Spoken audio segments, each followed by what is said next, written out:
And I think it's one of those concepts, at least for me, easier said than done. It's easy for someone to say, hey, just surrender and wham, bam, shazam, you can start changing your life. It's easy to say that, but how does one actually, with intention, surrender, let go? Like, how would you even define surrender?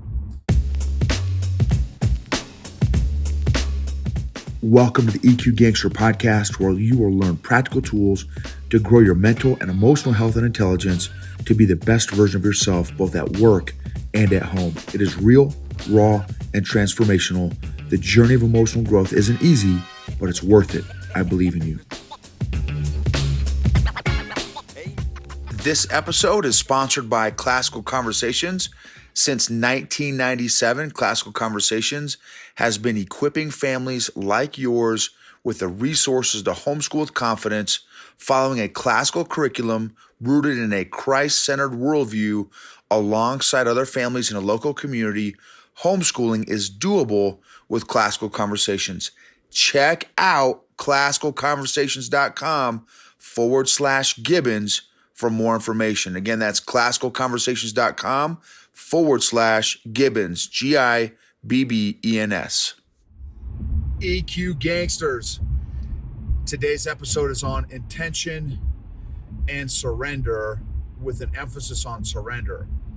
I recently shared a story about how I was stuck for 4 or 5 days because of some old emotional patterns that had resurfaced, and I was stuck in a loop. I just kept looping, and in this case, how it showed up is avoiding. I kept avoiding and having a very, very difficult time focusing on. And you guys, to remind you all, is a proposal for a big company, big giant company, big organization that had already requested the training.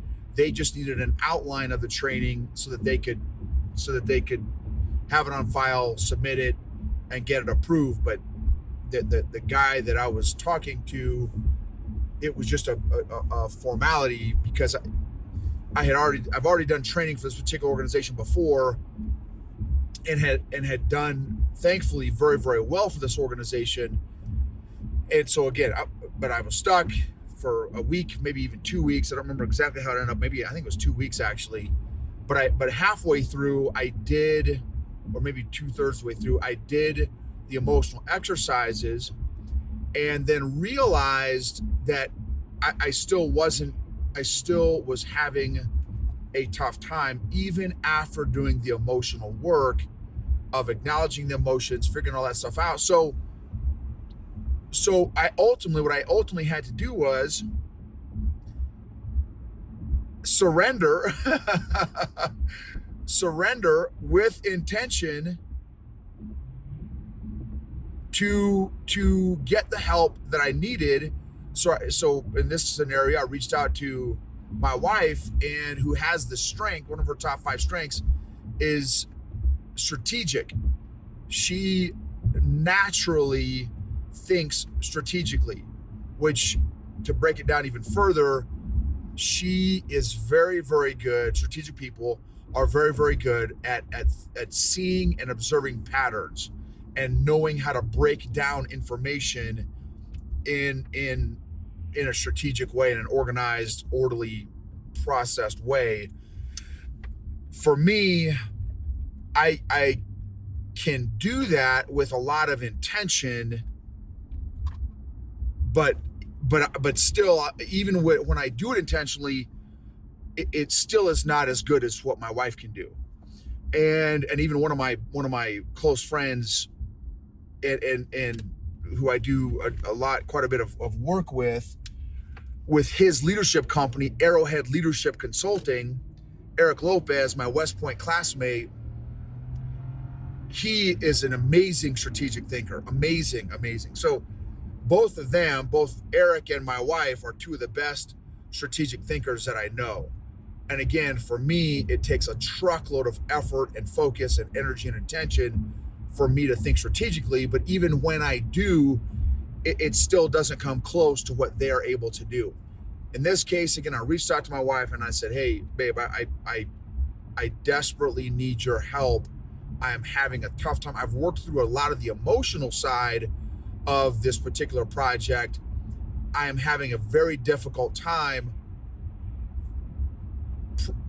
collating and curating the information that I need to provide this organization in order to give them the information they need so we can move forward with this training that they've requested.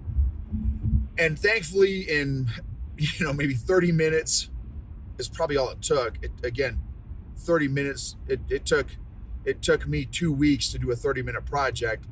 If I had done the emotional work sooner and reached out and asked for help sooner.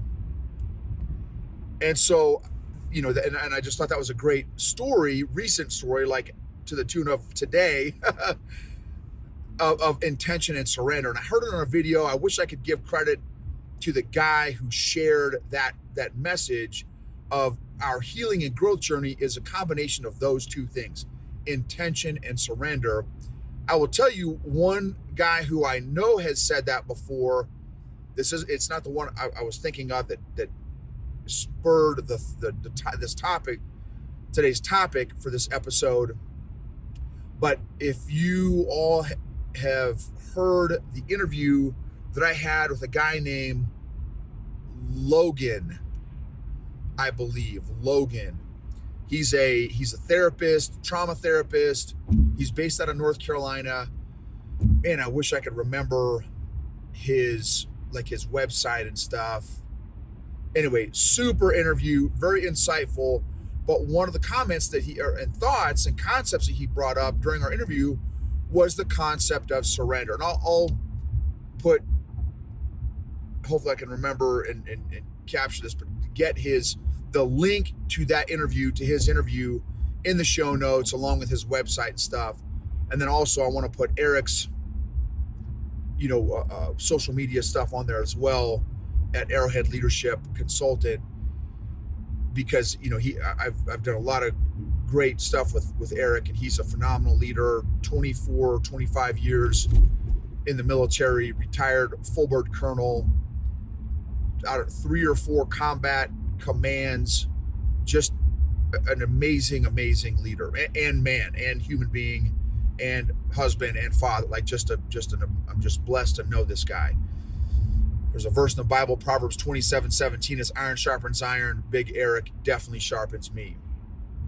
So the concept of surrender, even when it was introduced by Logan, and you could follow, again, I'll put all of Logan's social media stuff in the show notes as well. When he first brought it up and introduced the concept of surrender, man, it hit me like a ton of bricks. Intention is very, very, well, I say very, very easy. It's easier for me to wrap my being around intention, and it's easier for me to have intention. The concept of surrender, it's kind of like when I first talked about the emotion. If you all remember, 10, 15, 20, 30 episodes ago, when I talked about the concept of power, and power being a very unfamiliar emotion for me. That's not an emotion that I have spent a lot of time with or experiencing or processing. That's just not an emotion that I have a lot of time with. So same thing with this concept of surrender. It's kind of a newer concept for me. I mean, in the world of people who love Jesus, right? That's a concept that is talked about I'll say fairly frequently, but every now and then that concept of surrender, it has been brought up. So that's the only circle I've really heard it in. And I think it's one of those concepts, at least for me, easier said than done. It's easy for someone to say, hey, just surrender and wham, bam, shazam, you can start changing your life. It's easy to say that, but how does one actually, with intention, surrender, let go? Like, how would you even define surrender?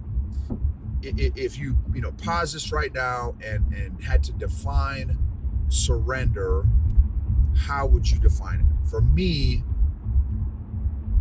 one way that I would define that is a letting go. And then I think a lot of you know how I roll. Like, I have so many questions now about this concept around surrender.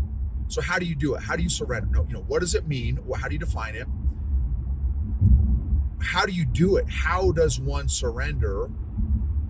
What are the obstacles to surrendering? What are the benefits of surrendering? What are the pros of surrendering?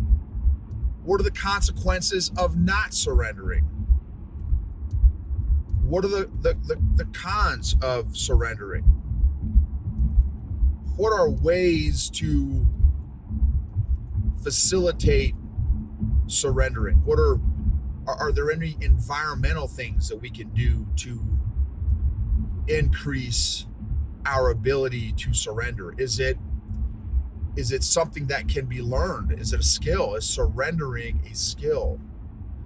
Is it like an emotional muscle, so to speak, that, I don't know if that's the right way to say it, but get the concept.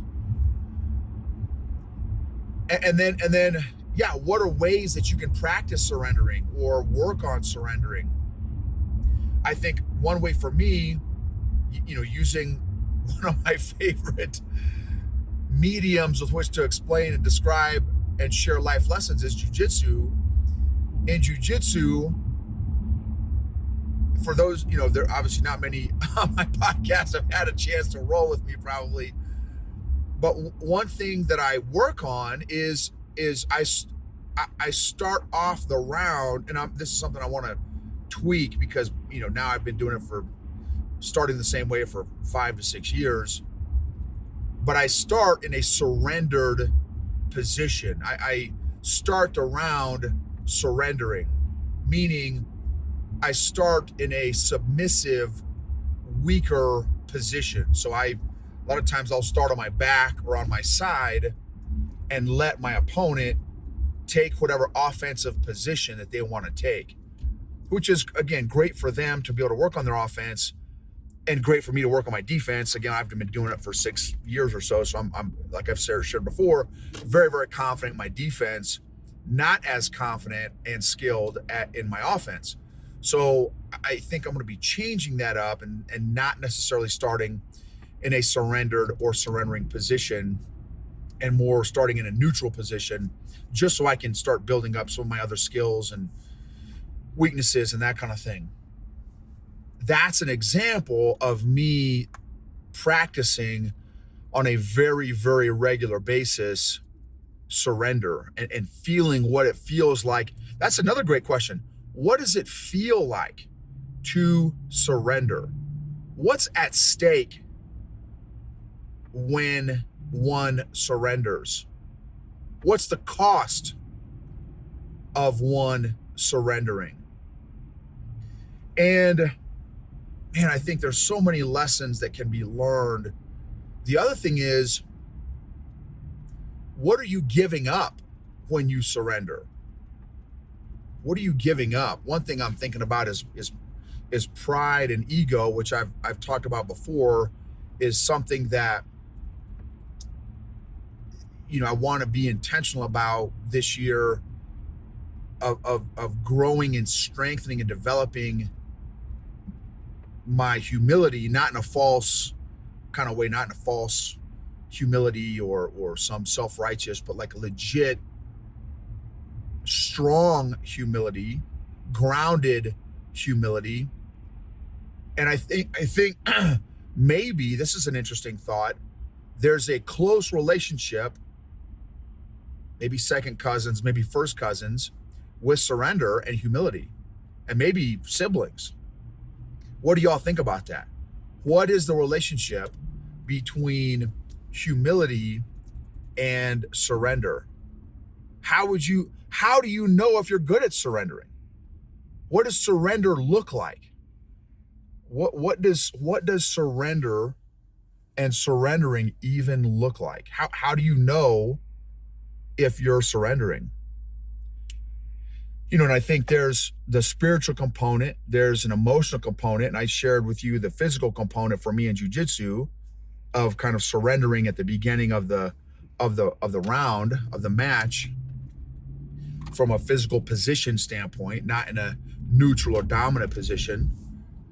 But now again, that's my comfort zone, so I want to work on some different things.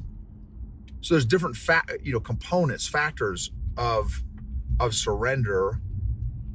How will becoming better at surrendering, how will that impact your life? How will that benefit your life? How would it improve your life? So those are some thoughts that I want to share with you all today. What emotions, this is another great one. What emotions do you have around the word surrender or surrendering? When I first said the word surrender, or when you saw the title, surrender, what emotions did that trigger, did that bring up?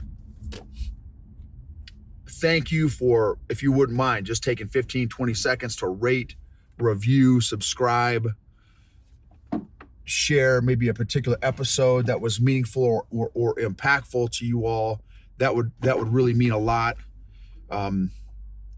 Just remember, emotionally healthy people help heal other people emotionally. And your emotional freedom, your emotional health and fitness is worth the pain and discomfort to accomplish that goal. And remember that your emotional fitness journey is 100% in your control, and go at the pace that is safe for you, but go at a pace. Just go at a pace that's safe for you. If there's a particular episode that has really affected you or impacted you in a positive way, it would mean a ton if you would share it with a friend, family member, colleague, business partner, military member, that kind of thing. That would really mean a lot. For those y'all watching on YouTube, thank you so much. Those y'all on the podcast, whatever platform you're on, thank you so much. I will be doing a boundaries workshop in April. I want to say it's 6 to 10 April. Maybe pencil that in your calendar. It'll be in the evening, 8 p.m. East Coast time, 6 to 10 April, Monday through Friday, 1 hour night on Zoom. Free workshop, just like I did with the Triggers workshop. And this next one in April will be on boundaries.